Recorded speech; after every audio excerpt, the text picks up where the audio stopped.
Hello everyone, কেমন আছো সবাই? আশা করছি ভালো আছো। আমি খুব ভালো আছি। আরও একটা নতুন ভিডিওতে তোমাদের সকলকে জানাই স্বাগত। তো এখন বাজে হচ্ছে ওই সকাল 9টা মতন। তো এখন যাচ্ছি স্নান করতে। সমস্ত কিছু হয়ে গেছে, অনেকক্ষণ আগেই উঠেছি আজকে 7টার সময়। আর তোমাদের দাদা ভাই এই মাত্র দোকানে গেল, আর আমি এদিকে বিছনাটা গুছিয়ে নিয়েছি। এই যেদিকে বিছনাটা গুছিয়ে নিয়েছি, এবার যাচ্ছি স্নান করতে। আর দু একটা জামা কাপড়ও কাচার আছে, সেগুলোও কেচে দেবো। তো চলো দেখতে থাকো, স্নান টান করে আসি, তারপরে নিচে এসে তোমাদের সঙ্গে আবার কথা হবে। আমার সকাল 9টা থেকে 10টার মধ্যে স্নান হয়ে যায়। তো সকালবেলাটা যেগুলো কাজ করার থাকে সেগুলো করে নিয়ে তারপরে ঘরের বিছনাটা গুছিয়ে তারপরে চলে আসি আমি স্নান করতে। আর তখনই আমার যা প্রতিদিনের জামা কাপড় থাকে তো সেইগুলোকে কেচে দিই, মানে স্নান করার সময় কেচে দিয়ে তারপরে স্নান টান করি। আর এদিকে দেখো, আকাশটা আজকে এত সুন্দর, মনে হচ্ছে জল রং দিয়ে রং করা ছবি, তাই না? কিন্তু এটা আকাশ তো যাই হোক, আমরা কিন্তু জল রঙে যখন ছবি আঁকতাম তখন কিন্তু ঠিক আকাশটাকে আমরা এরমভাবেই আঁকতাম। তো আমার দেখে আর কি মনে পড়ে গেল ছোটোবেলাকার কথা, যখন পড়াশোনা লাইফে আর কি যখন আঁকা শিখতাম তখন জল রং দিয়ে ওরমভাবেই রং করতাম। বেশ ওই দিনগুলোই ভালো ছিল, তাই না বলো? তখন মনে হতো যে সংসার জীবন ভালো, কিন্তু এখন সেটা মনে হয় না।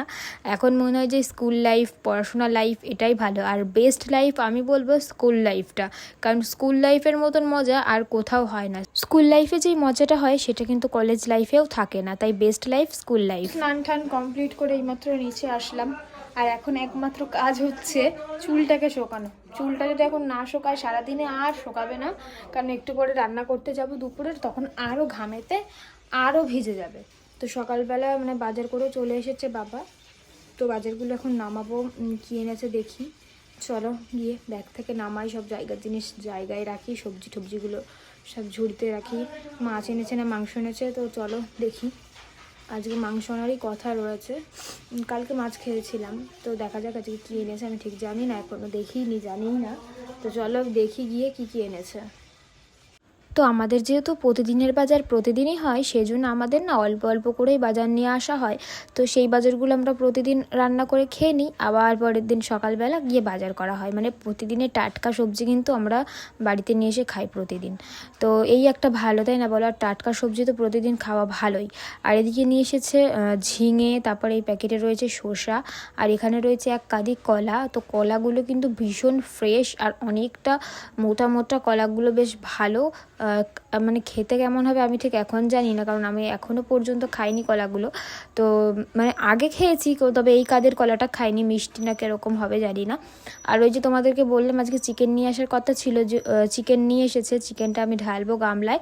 আর চিকেনের জন্য রসুন পেঁয়াজ এগুলোও শেষ হয়ে গেছিলো, তো রসুন পেঁয়াজও নিয়ে এসেছে একেবারে অনেক করে।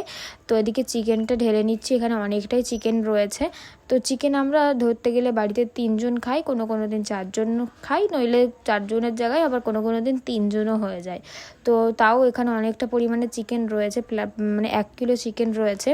1 কিলো রান্না করলে বেশি হয়ে যায়, আবার অল্প করে তার থেকে যদি কম করে রান্না করা হয় তাহলে আবার কম পড়ে যায়, কি একটা জ্বালা বলো তো। আর তার সাথে নিয়ে এসেছিলো হচ্ছে ওলডাটা। কে খাও? আমার একদম ভালো লাগে না, দেখলেই আমার রাগ ওঠে, আমার একদম ভালো লাগে না। তো যাই হোক, চলো আমি তারপরে একেবারে দুপুরে রান্না বসিয়ে দিয়েছি, এখন চিকেনটা আমি রান্না করে নিচ্ছি।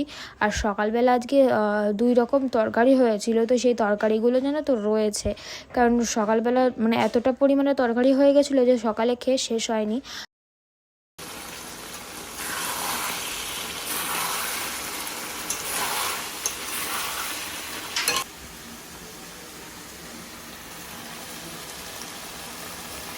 তো ওদিকে তো দেখতেই পেলে চিকেনটা কষানো প্রায় হয়েও গেছে, আর আলু ভেজে রেখেছে চিকেনে দেওয়ার জন্য।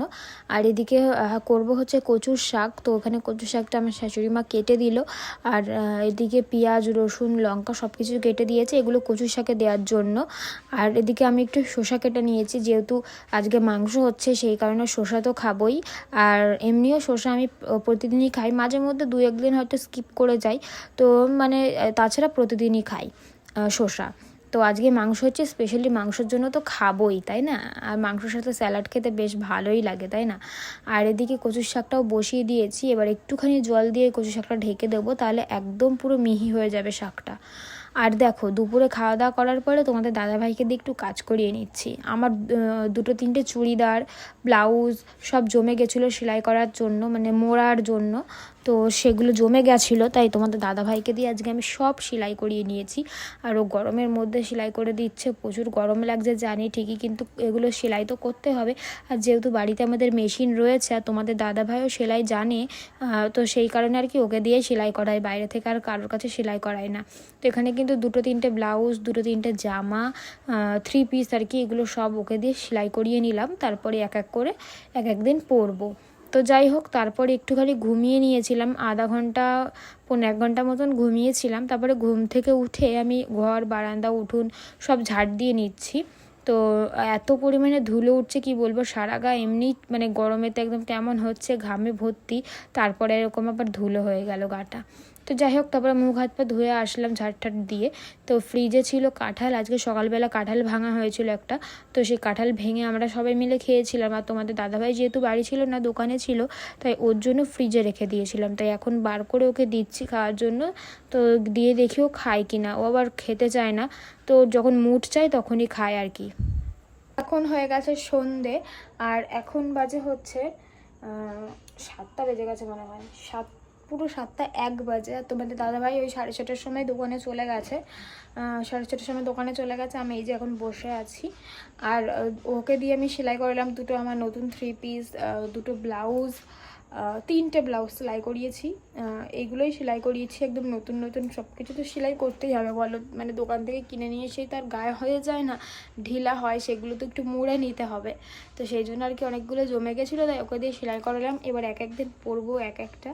আর আমার না নতুন জিনিস থাকলে কতক্ষণে মনে হয় যে জিনিসটা পরবো, যতদিন না পরবো ততদিন আমার মন শান্তি পায় না। যে একটা জিনিস কেনার পরে যতদিন না মানে পরতে পারছি ততদিন আমার মনে শান্তি আসে না। তো যাই হোক, চলো দেখতে থাকো। নেক্সট দিন যেখানে যাব তো সেখানে 3 পিসটা পরবো। আর তোমাদেরকেও দেখার মানে একটা 3 পিস কিনেছি সেটা দেখানো হয়নি, তো যেদিনকে পরবো একেবারে দেখিয়ে দেবো। তো চলো দেখতে থাকো, পরে তোমাদের সঙ্গে আবার কথা হচ্ছে তাহলে। তো এখন বাজে রাত 10টা, আমাদের খাওয়া দাওয়া কমপ্লিট। পিয়ালিকে বললাম ভিডিওটা শেষ করার জন্য, কিন্তু ও বললো আমার ঘাড়ে চাপিয়ে দিল। আমার ঘাড়ে চাপিয়ে দিলে? ঘাড়ে চাপিয়ে দেওয়া হলো? হ্যাঁ, তো আমার ঘাড়ে চাপিয়ে দিয়েছে, দিয়ে বলছে তুমি একটু ভিডিওটা শেষ করো। তো অনেক দিন পরে তোমাদের সাথে কথা বলছি, তোমরা কেমন আছো একটু জানিও। আর আমাদের ভিডিওটা কেন দেখছো না সেগুলো একটু কমেন্ট করে জানিও, কী প্রবলেম হচ্ছে সেটা কমেন্ট করে জানিও। কারণ আমাদের ভিডিওর ভিউজটা অনেকই ডাউন, তোমরা দেখতে পাচ্ছ। সামনে আমাদের বাড়িতে বড় একটা অনুষ্ঠান আছে, সেই অনুষ্ঠানের ভিডিওগুলোও দেবো পরপর, সেগুলো তো তোমরা একটু ভালো করে দেখো, পুরো ভিডিওটা দেখো। কী গো, কী হয়েছে বলো? ঘরে এত টিকটিকি হয়েছে যে বাচ্চাই পেরে দিয়েছে, তাহলে তো ঘরে আরো ওদের ওদের জনবসতি বেড়ে যাবে। টিকটিকির বাচ্চা একটুখানি ছোট্ট ক্যামেরা তো অনেকটা বড় লাগছে, কিন্তু অনেকটা বড় নয়, একদমই ছোট্ট। সেই সেই জলে সেই 3 চোখা মাছ পাওয়া যায় না, সেই বন্যা ফন্যা হলে ওঠে সাদা কালারের, সেই 3টে চোখওয়ালা মাছ সাদা কালারের, এইটুকু মাছ পাওয়া যায়, ঠিক সেই রকম সাইজটা। আর ঘরে এত টিকটিকি হয়েছে, চারিদিকে মানে পায়খানা করে রেখে দিচ্ছে, পটি করে দিচ্ছে সব জায়গাতে, দিয়ালে পিয়ালে সব জায়গাতে পটি করে দিচ্ছে। ড্রেসিং টেবিলে সেদিনকে দেখছি কি আমার ফেস ওয়াশের কৌটোটার উপরে পটি করে রেখে দিয়েছে টিকটিকিতে। কি আর করবো বলো তো, টিকটিকি তাড়ানোর কোনো উপায় থাকলে তোমরা একটু কমেন্ট করে জানিও তো, সেইটা আমি করবো ঘরের ভেতরে, যাতে টিকটিকিগুলো ঘর থেকে বিদায় নেয়। মানে টিকটিকিটা এত ঘরে বাসা বেঁধে নিয়েছে যে বাচ্চাই পেরে দিয়েছে ঘরের ভেতরে। আর কিছু বলার আছে বলো তো? তো ঠিক আছে, চলো অনেকটাই রাত হলো, আজকের ভিডিওটা চলো এখানেই শেষ করছি। নতুন একটা ভিডিওতে সকলের সাথে আবার দেখাবে। 12টা বাজতে গেল, এখন খাওয়া দাওয়া করলাম। চলো টাটা।